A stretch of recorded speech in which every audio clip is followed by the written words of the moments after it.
And $7.99 on Fox. Lance, what's happening? How are you? I'm fantastic. Yeah? Yeah.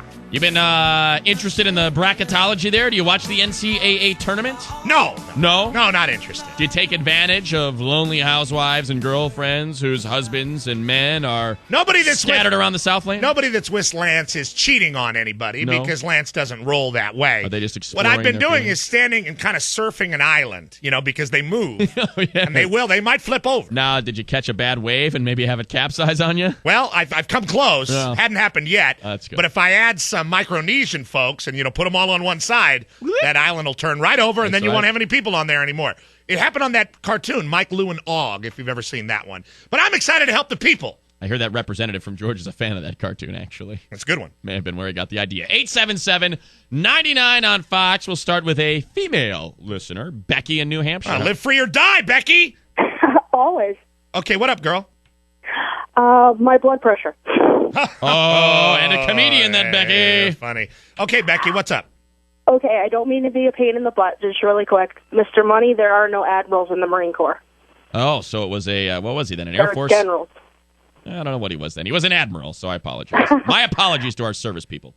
Not a problem. Mr. Romance, I need your help. Yeah, okay. Okay. My loving fiance, don't get me wrong, tries to watch sports with me. Well, what are you into sports? What kind of sports do you like? Baseball, basketball, football, hockey, and NASCAR. Oh, wow. And you are a sports fan. Why? Did you play sports in high school, or you just a chick that likes sports? I was just raised by a bunch of guys, and sports was always on. So. Now, he's your fiance? He is my fiance. Congratulations. And father of my daughter. Well, wonderful. That's all fantastic news. So what's the problem? He asks questions that he would get the answer to if he would just watch. Like what kind of questions? If a pitcher has a certain amount of innings, is he the winning pitcher? Those are, you know what? Those are questions that I don't know. And I'm a man. I'm just saying, Becky, those are fine questions. That's not that hard. That's not that stupid of a question.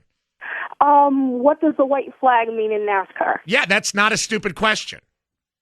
I just want to know how to deal with it. I don't think it's a stupid question. It's just, why do you ask me at these times? Take a deep breath and relax and answer the questions. I'm sure you annoy him with stupid questions about subjects that you're not very keen on. The key about getting married, Becky, and you know how to share your time. You already have a daughter. The key to getting married, Becky, is compromise and patience. You have to be patient with your spouse. And if they ask you questions, that he's asking you questions, Becky, should be an open door of communication that you're happy about. Being the female in the relationship, most of them complain about there's not enough communication in a relationship. You should be glad that he's asking you questions. This is why you're the man, the myth, the legend. Well, they're not stupid questions, Becky. If he was saying, why do they wear helmets in football, that's a stupid question. He's actually asked that before. Okay. Well, that is a stupid question. You could say that's a dumb question. Why are you such a dumbass, you dumbass? However, if he's asking you what the white flag in NASCAR means, hell, Lance don't know that. He don't know how many innings a pitcher needs to get a win or a loss in baseball. He don't know the difference between a setup guy and a closer. Lance don't know that. Those are fine questions, Becky, and you should be glad that he's asking you questions because that means he wants to hear the answer and means you guys are communicating and you're on your way to having a healthy relationship. Do not resent him for such questions, such as a word of Lance Romance. I would submit if, in fact, her boyfriend were an actual sports fan, he would not tolerate a wife that thought she knew so much about sports and wanted to sit next to him and argue with him about pitchers or NASCAR positions. You know, that's why that's a perfect relationship. The fact that dude don't care about sports. They seem to have balance. It works out very well. And if he asks questions, she should be open to answering them and not try to act all hard like, oh, he's so stupid. Oh. Such good balance. Were there a relationship on an island, it would not flip over and capsize. No, they'd have to stay on either side of the island. Congratulations, Becky. We got you a WrestleMania prize pack. I hope you enjoy that. Out to Orlando and Kenny. Hello, Kenny. Hey, Mr. Romance. Great to be on the air. Thank you, Kenny. What's cracking, brother? All right. Well, I love my girlfriend to death. I do whatever I can to treat her like a queen. Okay, hold on. How old are you? I'm 25. How old is she? She's 25 as well. Okay, and you guys went to college together? She's college educated? Yes, she is. Okay, so she's not a dumbass? No, not at all. In fact, she loves sports, and in fact, she teaches me some things. Let's get away from the sports theme here. Now, all right. Anyway, she seems to be really down on herself all the time. About what? Saying that she's fat? No, that she's not good enough. That she's not good enough at what? She doesn't have a hip trick? No, it's not at all. Well, what's She's she not always good enough questioning. at? What's she not good enough at?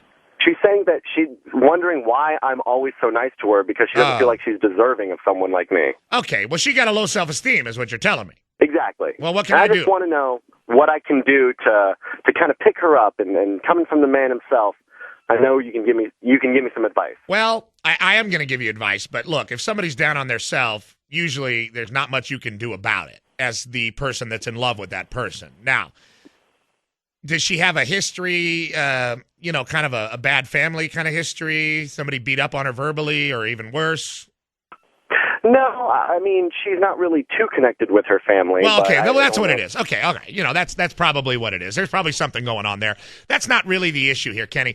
Kenny, are you in love with her? Oh, madly. And you're probably going to marry this girl? Sounds like it in your voice.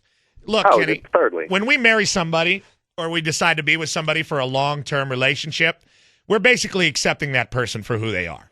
If she's down on herself, no matter what you say or do, she's not going to respond automatically to your compliments. If she says, why do you like me so much? You say, just because I do, because you're great. She's not going to accept those answers because she's down on herself. It's her own problem. You understand what I'm saying?